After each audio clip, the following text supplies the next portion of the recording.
भाइयों, बहनों और दोस्तों को यसु नाम में ईरमा का सलाम। आज यहाँ मेरी मौजूदगी इस बात का सबूत है कि जितनी फिक्र हमारे बड़ों को अपनी कौम के लिए, अपने वतन के लिए है, उतनी ही फिक्र, उतना ही दर्द और उतनी ही मोहब्बत हम बच्चों और जवानों को भी अपनी कौम और अपने पाक वतन से है।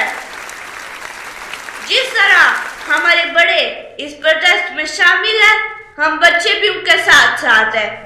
मैं जानती हूँ हर वक्त अपने बड़ों की बातों, टीवी, इंटरनेट और खबरों से आगाह रहती हूँ कि पूरी दुनिया में इस वक्त और खास तौर पर पाकिस्तान में मेरी कौम, मेरी माँ बहनों, मेरे बुजुर्गों, मेरे भाइयों के साथ अक़लियतों के नाम पर कैसे जुल्म किए जा रहे हैं। उन्हें किस तरीके से नाइंसाफी का निशाना बनाया जा रहा है। गुस्ताखी का इल्जाम लगाकर कैसे सड़कों हर गलियों में कत्ल कर दिया जाता है। कैसे झूठे इल्जाम लगाकर उनके घरों, बस्तियों और गांव के गांव जला दिए जाते हैं।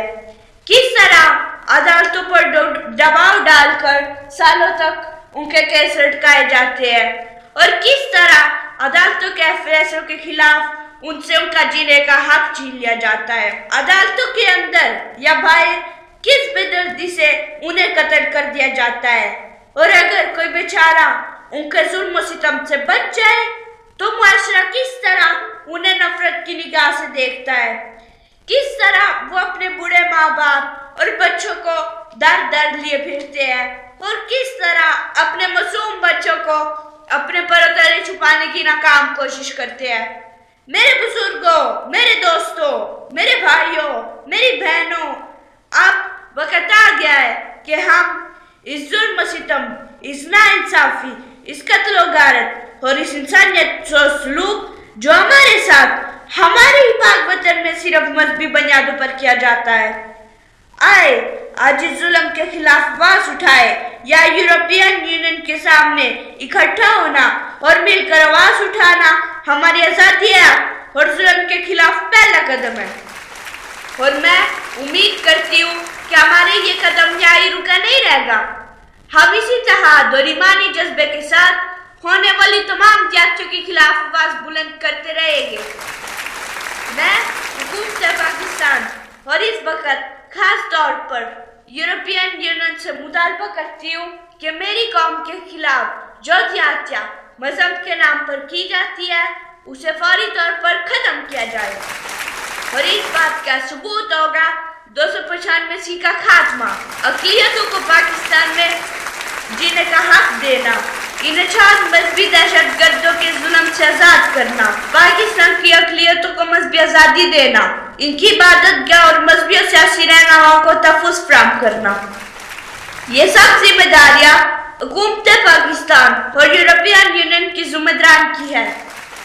यूरोपियन यूनियन वालों, मेरी ये बात कान खोल कर सुन लो। ये मसला सिर्फ मजहबी नहीं, इंसानी हकूक का भी है। क्या अक़लियतों को पाकिस्तान में जीने का कोई हक नहीं? मुझे इस बात का जवाब चाहिए और मैं मुतालबा करती हूँ कि जल्द अज जल्द आसिया बीबी, सावन मसीह और ऐसे दूसरे बहुत से लोगों को आज़ाद किया जाए। और यूरोपियन ममालिक से दरख्वास्त है कि अगर कोई पाकिस्तान की अक़लियतों से ताल्लुक़ रखने वाला बंदा या पहुंच ही जाता है, जो बहुत मुश्किल है, तो उसे इंसानी हमदर्दी की बिना पर या यूरोप में असाइलम दी जाए। और आखिर में मैं ये कहना चाहती हूँ कि यूरोपियन यूनियन और हुकूमत पाकिस्तान वालों को कि अगर अक़लियतों के साथ ये जुल्म बंद न किया गया तो अगला प्रोटेस्ट यही यूरोपियन यूनियन के सामने बच्चों का होगा, जिसमें तमाम दुनिया से बच्चे शामिल होंगे। पाकिस्तान जिंदाबाद, पाकिस्तान जिंदाबाद। 295 खत्म करो, खत्म करो, खुदा के वास्ते खत्म करो।